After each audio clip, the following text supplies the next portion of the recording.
Chaque seconde, plus de 100 000 recherches sont effectuées sur Internet. Chaque minute, des millions de vidéos sont regardées. Chaque jour, l'intelligence artificielle répond à des centaines de millions de questions. Mais où se passe réellement toute cette activité? Dans des lieux que la plupart d'entre nous ne verront jamais. Les data centers.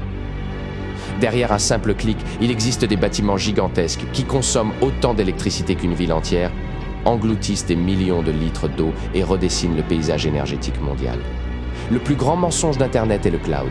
On nous a vendu le cloud comme quelque chose d'immatériel. Pourtant, l'Internet est probablement l'une des infrastructures les plus physiques jamais construites par l'humanité. Le cloud n'est pas dans les nuages. Il est sur Terre et son coût pourrait être bien plus élevé que ce que nous imaginons. Quand on envoie un message, regarde une vidéo ou utilise une IA, les données voyagent vers des milliers de serveurs installés dans des bâtiments ultra sécurisés. Le cloud est en réalité composé des millions de serveurs, des milliers de kilomètres de câbles, des centrales électriques, des systèmes de refroidissement géants. Chaque photo oubliée dans votre téléphone existe quelque part sur un disque dur qui consomme l'électricité 24 heures sur 24. Certains data centers consomment autant d'électricité que plusieurs centaines de milliers d'habitants. Avant, on avait le streaming, les réseaux sociaux, le stockage. Et puis aujourd'hui, on a des modèles d'IA, de génération d'images, des assistants conversationnels et des calculs massifs. La révolution de l'IA pourrait devenir l'une des plus grandes consommations énergétiques de l'histoire du numérique. Un data center, traduit en français centre de données, est un lieu physique qui héberge des serveurs, du stockage et des réseaux pour faire fonctionner les services numériques du quotidien. Son histoire commença à des grandes salles informatiques des débuts, jusqu'aux infrastructures cloud modernes, avec une montée en puissance liée à l'Internet, à la virtualisation et aux besoins massifs de stockage. Origine. Dans les années 1940 et 1950, les premiers ordinateurs occupaient des pièces entières et nécessitaient beaucoup d'énergie, de câbles et de refroidissement. À cette époque, on ne parlait pas encore vraiment de data center, mais des salles machines en étaient les ancêtres. Dans les années 1960, les entreprises ont commencé à créer des salles dédiées pour leurs ordinateurs, avec alimentation électrique spécialisée et climatisation. Le système de réservation américain Airlines, lancé en 1965, qui centralisait des données et servait de base à une informatique plus distribuée, et s'est considéré comme l'une des premiers centres modernes. Dans les années 1990, l'essor d'Internet a provoqué une forte demande en hébergement de serveurs. Les entreprises ont alors construit des installations capables d'abriter des milliers de machines, donnant naissance aux grandes fermes de serveurs, ce qui en fait son expansion. Dans les années 2000, le cloud computing a transformé le secteur en permettant aux entreprises de louer de la puissance de calcul et du stockage au lieu de tout posséder elles-mêmes. La virtualisation a aussi permis de mieux utiliser les serveurs et de réduire certains coûts énergétiques. Aujourd'hui, les data centers sont indispensables pour les emails au quotidien, le streaming, les applications et l'intelligence artificielle. Leur grand défi reste la consommation d'électricité et le refroidissement, d'où l'intérêt croissant pour des solutions plus souples et plus durables. L'historique des dégâts causés par les data centers se lit surtout en panne de service, impact environnemental et risques liés aux incidents majeurs. Avec le temps, leurs effets sont devenus plus visibles à mesure que ces infrastructures ont pris une place centrale dans l'économie numérique. Incidents et pannes, les premiers dégâts les plus marquants sont des interruptions de service. Quand un data center tombe en panne, ce sont des sites web, des services publics, des plateformes de cloud et parfois des entreprises entières qui s'arrêtent net. Un exemple cité dans les sources est l'incendie d'OVH Cloud à Strasbourg en mars 2021, qui a affecté plusieurs millions de serveurs et perturbé une partie du web. D'autres incendies ou pannes ont aussi touché de grands secteurs d'activité et montré la dépendance croissante de la société à ces installations. Sur le plan environnemental, les data centers consomment beaucoup d'électricité en continu, notamment pour faire tourner les serveurs et refroidir les installations. Cette consommation entraîne des émissions de gaz à effet de serre selon le mix électrique utilisé et le refroidissement peut représenter une part importante de l'énergie dépensée. Les sources rappellent aussi que le numérique centralisé a un impact notable sur l'empreinte environnementale, avec les data centers comme deuxième source de pollution du secteur numérique après la fabrication des équipements. Les dégâts ne se limitent pas à l'électricité. Certains systèmes de refroidissement utilisent beaucoup d'eau, ce qui peut aggraver le stress hydrique dans les régions concernées. Pour refroidir les serveurs qui alimentent Internet, certains data centers utilisent des quantités d'eau comparables à celles de petites villes. Les data centers consomment d'énormes quantités d'énergie pour alimenter les serveurs et les systèmes de refroidissement. On estime que les plus grands centres utilisent autant d'électricité qu'une ville moyenne. Et lorsque l'électricité provient de combustibles fossiles, cela entraîne des émissions importantes de gaz. L'eau sert surtout au refroidissement des serveurs et des installations, pour éviter la surchauffe et maintenir la continuité de service. Une étude en 2026 indique qu'un centre de données de 1 MW peut utiliser plus de 25 millions de litres d'eau par an. L'eau intervient aussi indirectement dans la production d'électricité et dans la fabrication des semi-conducteurs. Le problème devient plus grave quand les data centers s'implantent dans des régions où l'eau est déjà rare, car ils peuvent entrer en concurrence avec l'agriculture, les usages domestiques et les besoins écologiques. Au Chili, par exemple, un centre de Google consommerait environ 50 litres d'eau par seconde, ce qui a alimenté des tensions dans un contexte de sécheresse prolongée. En Uruguay, un projet a aussi suscité des critiques après avoir été associé à une forte demande en eau lors d'une crise.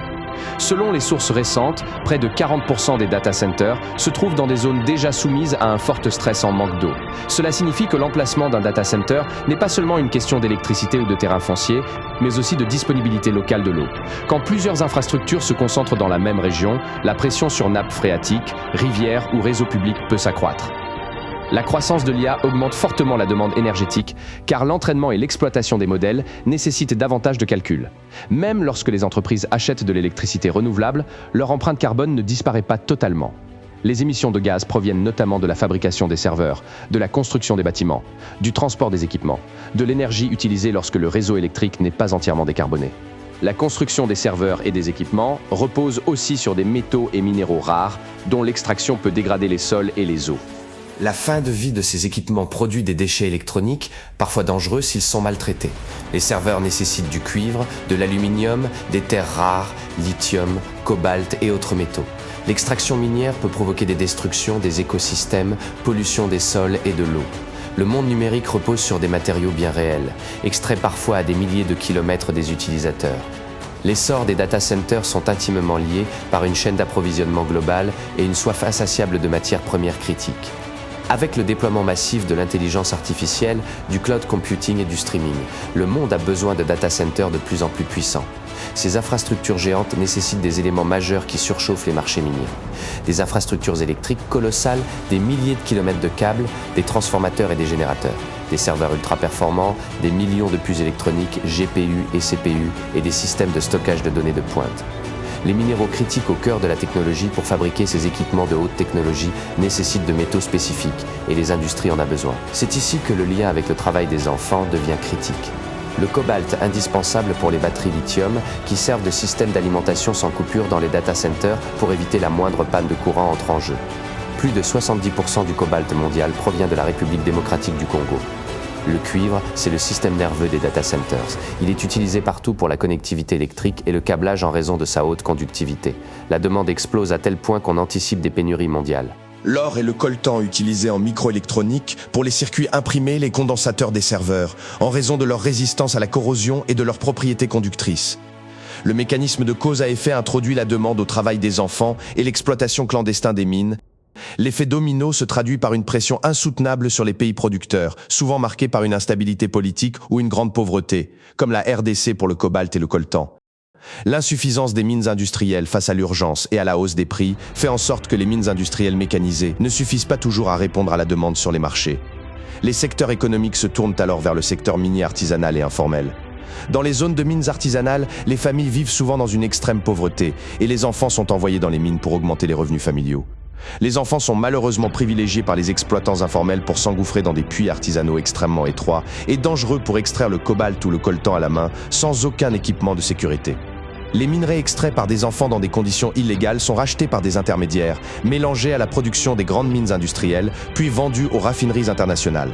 Une fois transformés, il devient presque impossible pour les géants de la tech de tracer l'origine exacte du métal présent dans leurs serveurs.